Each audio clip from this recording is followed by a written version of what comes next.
तो आज मैं MPPNST और सारे नर्सिंग एग्जाम्स के इन्फॉर्मेशन लेके आ गई हूँ आप सभी के पास।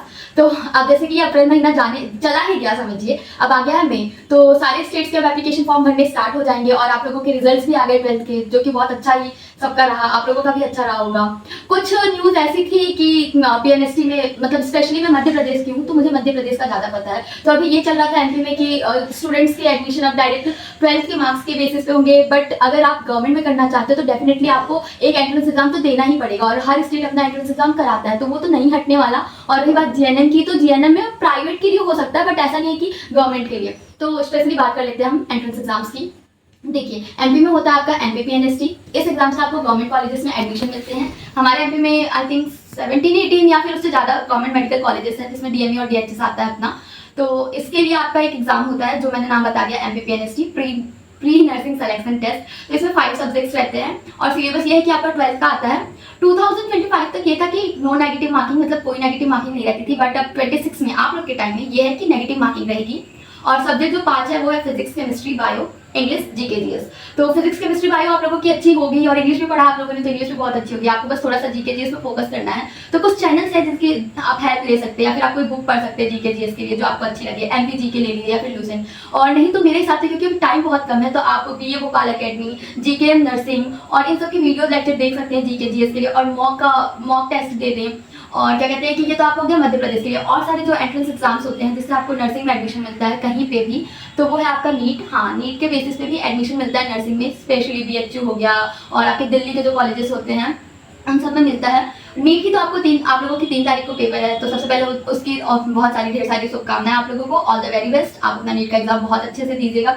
और देखा जाए तो फ्रेंड्स, आप लोगों ने जो पढ़ा है ना नीट के लिए, बहुत सारे ऐसे होंगे कि जो स्पेशली नर्सिंग के एग्जाम के लिए प्रिपरेशन करेंगे, बट मैं आप लोगों को बता देती हूँ कि आप लोगों ने जो पढ़ा है उसी पर स्टिक करिए, इधर उधर भागने की जरूरत नहीं है। एकदम आप अब रिलैक्स रहिए क्योंकि अब आपका लास्ट टाइम है, 1 महीने बचा है, उसमें से भी हाँ 1 महीने तो है आपके पास, तो आप सारे फॉर्म भर दीजिए। अगर आप दूसरे स्टेट्स के भी बच्चे देख न्यू अपडेट के साथ, तो अप्रैल महीना अब जाने वाला है, मई आने वाली है। तो मई में आप सभी स्टेट वालों के नर्सिंग एग्जाम्स के फॉर्म आने वाले हैं। आप सभी अपने एंट्रेंस एग्जाम्स के फॉर्म भर दीजिएगा। लगभग 15 मई के पहले तो सारे एप्लीकेशन फॉर्म आ जाएंगे, चाहे वो UP सीनेट हो, राजस्थान की नर्सिंग एग्जाम हो या फिर MP की बात करें। स्पेशली मैं MP की हूँ तो मुझे MP का ज़्यादा पता है। MP में आपको अगर नर्सिंग करनी है गवर्नमेंट कॉलेजेस में, तो आपको एक MPPNST नाम करके टेस्ट होता है, एग्जाम होता है, वो देना पड़ता है। उससे फिर आपके जब अच्छे मार्क्स आते हैं, परसेंटाइल आती है, तो आपका सिलेक्शन होता है गवर्नमेंट मेडिकल कॉलेज में और DHS वाले कॉलेजेस में एडमिशन होता है।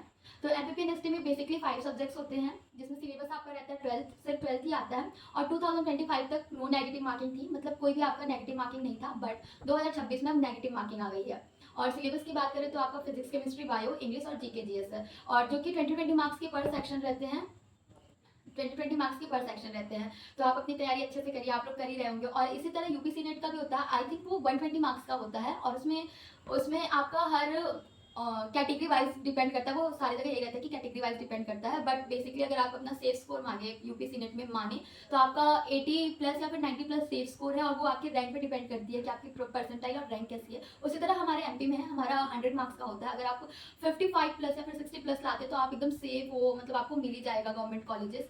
और अगर प्राइवेट कॉलेजेस की बात करूँ तो ये बहुत ध्यान रखना आप लोग, अगर भगवान ना करे, अगर देखो सबको तो नहीं मिल सकता ना गवर्नमेंट कॉलेज, क्योंकि सीट उतनी नहीं है और भरते इतने सारे लोग फॉर्म हैं। तो अगर जिसको नहीं मिलता है और वो अफोर्ड कर सकता है प्राइवेट कॉलेज, तो प्लीज़ जाओ। अपना साल वेस्ट करने से अच्छा है कि आप अपना मतलब करियर चूज कर लो राइट टाइम में, क्योंकि देखो बहुत समय लग जाता है और मैं अपनी गलती से आपको कुछ बता रही हूँ, ठीक है। और कौन से एग्जाम हो सकते हैं जो आप दे सकते हो? वैसे नीट का तो अब आ ही गया, आप लोग देने भी वाले होंगे, तो सबसे पहले उसके लिए ऑल द वेरी बेस्ट। आप अपना एग्जाम अच्छे से देना, पैनिक मत करना। ये हर साल होता है नीट का कि वो ऐसे ऐसे न्यूज़ निकालते हैं कि लेवल टफ रहेगा, ये रहेगा, बट आप भी तो समझो ना, आपने जो पढ़ा वही देंगे, क्या ही दे देंगे, 4-5 ज़्यादा दे देंगे, बट आपने तो उतना ही पढ़ा ना जो आपको बनेगा, तो डरने की ज़रूरत ही नहीं है।